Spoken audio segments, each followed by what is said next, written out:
ಪವಿತ್ರ ಶಿಲುಬೆಯ ಗುರುತಿನ ಮೂಲಕ ನಮ್ಮ ವೈರಿಗಳಿಂದ ನಮ್ಮನ್ನು ರಕ್ಷಿಸಿರಿ. ನಮ್ಮ ಸರ್ವೇಶ್ವರ, ಪಿತನ, ಸುತನ ಮತ್ತು ಪವಿತ್ರಾತ್ಮನ ನಾಮದಲ್ಲಿ ಆಮೇನ್.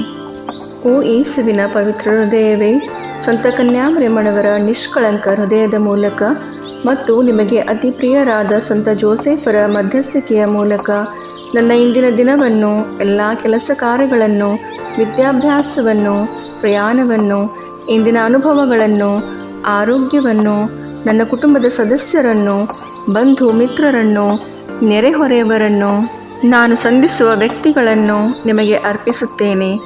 ನಾನು ಆಡುವ ಮಾತು, ಮಾಡುವ ಆಲೋಚನೆಗಳು, ತೆಗೆದುಕೊಳ್ಳುವ ನಿರ್ಧಾರಗಳನ್ನು ಆಶೀರ್ವದಿಸಿ ಅವುಗಳಿಗೆಲ್ಲ ನೀವೇ ಪ್ರೇರಣೆಯಾಗಿರಿ.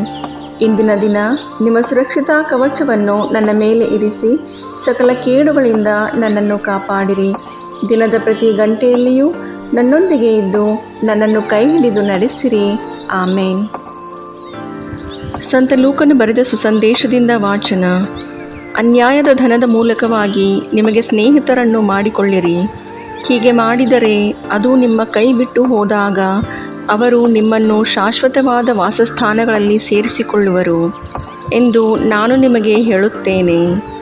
ಸ್ವಲ್ಪವಾದದ್ದರಲ್ಲಿ ನಂಬಿಗಸ್ತನಾದವನು ಬಹಳವಾದದ್ದರಲ್ಲಿಯೂ ನಂಬಿಗಸ್ತನಾಗುವನು. ಸ್ವಲ್ಪವಾದದ್ದರಲ್ಲಿ ಅನ್ಯಾಯಗಾರನಾದವನು ಬಹಳವಾದದ್ದರಲ್ಲಿಯೂ ಅನ್ಯಾಯಗಾರನಾಗುವನು. ಹೀಗಿರುವುದರಿಂದ ಅನ್ಯಾಯದ ಧನದ ವಿಷಯದಲ್ಲಿ ನೀವು ನಂಬಿಗಸ್ತರಲ್ಲದವರಾದರೆ ನಿಜವಾದ ಧನವನ್ನು ನಿಮ್ಮ ವಶಕ್ಕೆ ಯಾರು ಕೊಟ್ಟಾರೋ? ಮತ್ತೊಬ್ಬನ ಸೊತ್ತಿನ ವಿಷಯದಲ್ಲಿ ನೀವು ನಂಬಿಗಸ್ತರಲ್ಲದವರಾದರೆ ನಿಮ್ಮದನ್ನು ನಿಮಗೆ ಯಾರು ಕೊಟ್ಟಾರೋ? ಯಾವ ಆಳಾದರೂ ಇಬ್ಬರು ಯಜಮಾನರಿಗೆ ಸೇವೆ ಮಾಡಲಾರನು. ಅವನು ಒಬ್ಬನನ್ನು ದ್ವೇಷಿಸಿ ಮತ್ತೊಬ್ಬನನ್ನು ಪ್ರೀತಿಸುವನು, ಇಲ್ಲವೇ ಒಬ್ಬನನ್ನು ಹೊಂದಿಕೊಂಡು ಮತ್ತೊಬ್ಬನನ್ನು ತಾತ್ಸಾರ ಮಾಡುವನು. ನೀವು ದೇವರನ್ನು ಧನವನ್ನು ಕೂಡ ಸೇವಿಸಲಾರಿರಿ ಎಂದನು.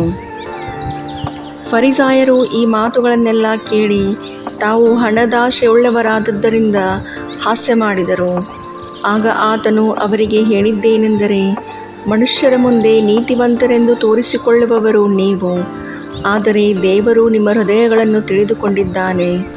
ಮನುಷ್ಯರಲ್ಲಿ ಶ್ರೇಷ್ಠವೆನಿಸಿಕೊಳ್ಳುವಂಥದ್ದು ದೇವರ ದೃಷ್ಟಿಯಲ್ಲಿ ಅಸಹ್ಯವಾಗಿದೆ ಎಂದನು. ಪ್ರಭು ಕ್ರಿಸ್ತರ ಶುಭ ಸಂದೇಶವಿದು.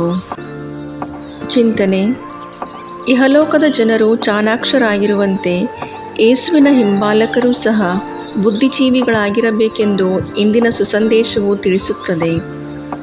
ಅಂದರೆ ನಾವು ನಮಗೋಸ್ಕರ ಆಸ್ತಿ ಸಂಪತ್ತನ್ನು ಕೂಡಿಡಬೇಕೆಂದಲ್ಲ, ಐಹಿಕ ವಸ್ತುಗಳನ್ನು ಜಾಣತನದಿಂದ ಉಪಯೋಗಿಸಿಕೊಂಡು ಸ್ವರ್ಗ ಸಾಮ್ರಾಜ್ಯದ ಪ್ರವೇಶಕ್ಕೆ ನಾವು ಅಣಿಯಾಗಬೇಕು.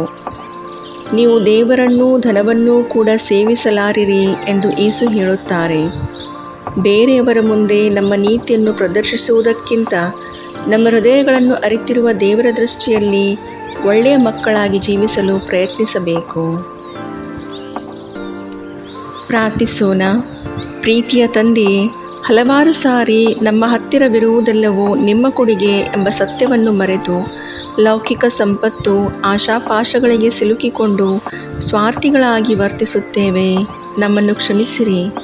ನೀವು ಕೊಟ್ಟಿರುವ ಉಡುಗೊರೆಗಳನ್ನು ನಮ್ಮ ಮತ್ತು ಬೇರೆಯವರ ಒಳಿತಿಗಾಗಿ, ಬಡವರ ಸೇವೆಗಾಗಿ ಉಪಯೋಗಿಸಿಕೊಳ್ಳಲು ಬೇಕಾದ ಬುದ್ಧಿವಂತಿಕೆಯನ್ನು ನಮಗೆ ನೀಡಿರಿ.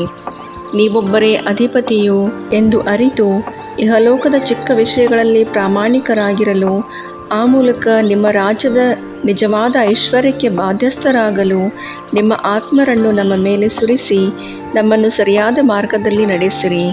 ನಮ್ಮ ಪ್ರಭು ಯೇಸು ಕ್ರಿಸ್ತರ ಮುಖಾಂತರ. ಆಮೇನ್.